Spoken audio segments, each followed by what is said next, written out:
Alan, very valuable to have your insight. Thank you very much for joining us. Glad to be here. Thank you. What is the current state of U.S. gas and oil infrastructure if we heed the call or need the call to add more of one or both or either to the global mix?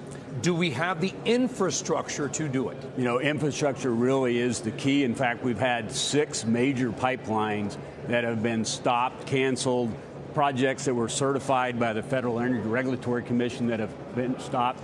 We have 31 projects right now that are in the queue behind the approval for the FERC's approval.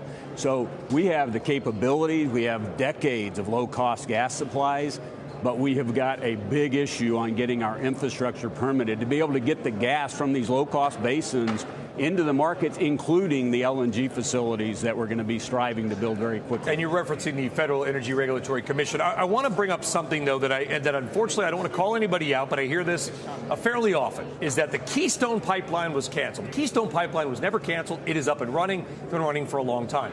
The Keystone XL, which is kind of an add-on / bypass, if you will, that's the pipeline that we talked about. People say, well, that's the answer. That was designed to bring Canadian crude to the Gulf of Mexico. Does the Keystone XL have any relevancy here at all? You know, certainly the Keystone XL makes a ton of sense to be connected to our Canadian partners who have always been a great supplier of energy to the U.S. and really somewhat symbolic at this point in terms of us being able to say, yes, we're open to bringing in supplies from Canada. But natural gas is really where we really had the challenge on infrastructure and getting that built because we have the supplies, not Canada. We have the low-cost gas supplies here in the U.S., and it's just a matter of getting a supportive regulatory environment for getting these pipelines permitted. So what, from the FERC, the Federal Yes, Energy Regulatory right. Commission, you're saying that these approvals are being held up or sitting on a desk somewhere? Yes. What are you hearing, if anything, from them about why, and what are you doing in response to that to try to come together with that agency and get these approved? Yeah. So we started about today. It takes about 4 years to get a pipeline project approved. It takes about 6 to 9 months to build one of these projects, but it takes 3 to 4 years now to get 4 to 5 times longer to get something approved. To get the paperwork. That is literally done. Paperwork. Yes. Is slower than laying thousands of miles of metal pipeline. Right. And so we've got a great opportunity here in the U.S. to continue to get back to where we were, but it's kind of like the frog in the boiling pot. We've just gotten so used to it being slower and slower and slower. And so today, we're really focused on working with the FERC, dealing with some of the complaints they have. They have a lot of opposition that they have to deal with, and we need to work with the FERC, but really important that our regulators understand that their role is to help support getting these projects approved and not providing bureaucracy.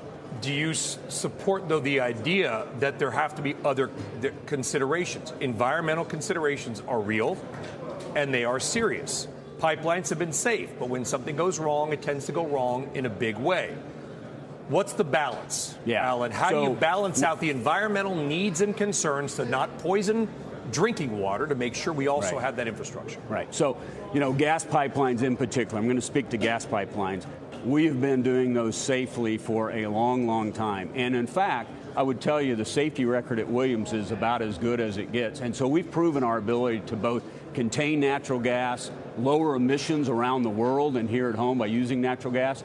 And so we are not asking for easy regulation. Let me be very clear about it. We're just asking for clear, certain rules that we can abide by and move on. Today we have things called NEPA, which is basically all the agencies are way out of their swim lanes. Nobody has clear responsibilities. And that is really the bureaucracy that we're facing today. And we really, if we want to take advantage of this great natural resource, we have got to clear up our permitting process. Very quickly, we saw the Colonial Pipeline get hacked and shut down. That is obviously a gasoline pipeline, not a natural gas pipeline.